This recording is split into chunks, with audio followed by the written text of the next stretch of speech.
Muitas mudanças foram anunciadas recentemente pelo Conselho Nacional de Trânsito, o CONTRAN. Porém, muitas delas foram revogadas ou ainda estão sendo implantadas.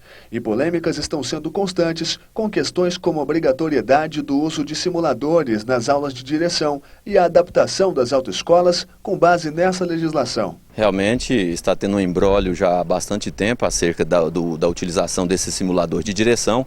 Primeiro porque o objeto a ser comprado, o simulador é um objeto muito caro, o custo mais ou menos em torno de R$45 mil, e uma manutenção mensal de R$2 mil mais ou menos. Mas o imbróglio principal não é realmente a compra do equipamento.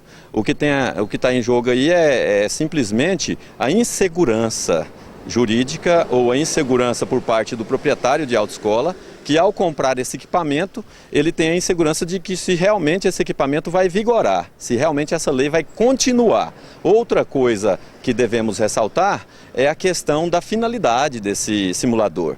Qual é a finalidade desse equipamento tão caro para a nossa sociedade? Num primeiro momento, a gente estudou bastante a questão de trânsito, não só goiano, mas também brasileiro, e a gente percebe que o Conselho Nacional de Trânsito, que é quem deliberou para a cobrança desse equipamento, o simulador, o CONTRAN, ele não fez nenhum estudo técnico para ter certeza necessária da viabilidade desse equipamento, ou seja, cobrar-se-á caro de um condutor que vai montar a sua CNH sem ter realmente uma finalidade, ou seja, vai diminuir os acidentes de trânsito, ou seja, o condutor vai passar a ser prudente no trânsito utilizando desse equipamento chamado simulador? Eu creio que não. Enfim, infelizmente é mais uma norma que a gente pensa com toda certeza necessária que vai simplesmente onerar, não para a autoescola, porque uma vez que a autoescola adquire esse equipamento, quem vai pagar o preço mais caro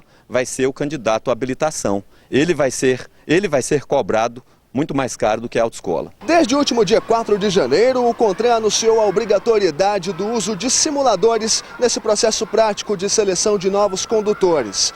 E com isso, o Detran aqui de Goiás está bloqueando processos de aula prática, obrigando o uso desses simuladores. O porém é que nenhuma autoescola no estado possui o equipamento. Contabilizados já foram mais de 16 mil processos bloqueados pelo Detran no estado por falta dessa adaptação das autoescolas. Contudo, para esse analista de trânsito, é mais um tiro no pé nessa legislação. Outro tiro no pé, que eu percebo que o governo está tomando essa iniciativa, no estado de Goiás, foram 16 mil processos bloqueados pelo Detran. Bloqueados que eu digo no sentido de dar continuidade ao processo de habilitação. Ou seja, você fez os exames de aptidão física e mental e avaliação psicológica esse ano para dar sequência no procedimento do processo da habilitação, você fez os exames, 2 exames, depois disso você foi para o cursinho do CFC. No cursinho do CFC você foi aprovado, cumpriu toda a carga horária, beleza. Você vai dar sequência ao processo que seria a marcação da prova escrita. Nesse momento o Detran bloqueia o processo para não dar seguimento em virtude dessa cobrança do simulador, como eu já disse, que nenhuma autoescola do estado de Goiás possui. Para quem é dono de autoescola, o problema é ainda maior, já que o aparelho não está totalmente disponível no mercado. E com isso, o jeito foi tentar garantir o prazo destinado para adaptação pelo CONTRAN com a ação judicial contra o Detran de Goiás. Olha, como muitas coisas que o Detran faz, eles fazem determinadas normas, portarias, sem ver como é a reação do mercado, né? O que acontece? Estão exigindo um simulador que hoje, se você tiver os R$40 mil para comprar um simulador à vista, não tem nenhuma empresa no Brasil que entrega o simulador. Né? São 6 empresas cadastradas, mas nenhuma delas tem no estoque. Por que não tem? Porque o ano passado, em janeiro do ano passado, era para ter exigido o simulador, as empresas se organizaram, fizeram o estoque. O Detran voltou atrás a questão do simulador, essas empresas venderam esses aparelhos, se não me engano, na Bahia e no Maranhão. Agora voltou a exigência do simulador. As empresas ficou com receio e não fabricaram os aparelhos. Porque não sabe se o Detran vai manter ou não vai manter o simulador. Complicado. Né? Para vocês, existe esse medo também com relação Há vigoração dessa legislação? Lógico, nós temos sim. A gente tem medo até porque é um aparelho caro. 40 mil reais é mais caro que um carro básico completo, né? Um carro 1000 completo. Então, se você comprar e acontecer igual aconteceu com os extintores, aconteceu o que aconteceu com os kits de primeiros socorros e até com o simulador ano passado. Pois é. E agora que o Detran bloqueou praticamente a prova prática para quem vai fazer a CNH sem o uso desses simuladores, como fica para quem está tirando essa carteira? Olha, o Denatran, ao exigir o simulador ano passado, ele colocou na portaria que era exigido o simulador para a prática de direção e também tinha 180 dias para cumprir a norma. Então o que acontece? Por isso que a gente entrou com um mandato de segurança, porque esses 180 dias vai vencer no mês 5. Então nós temos até o mês 5 para se adaptar e ver com essas empresas se elas fornecem os aparelhos para a gente.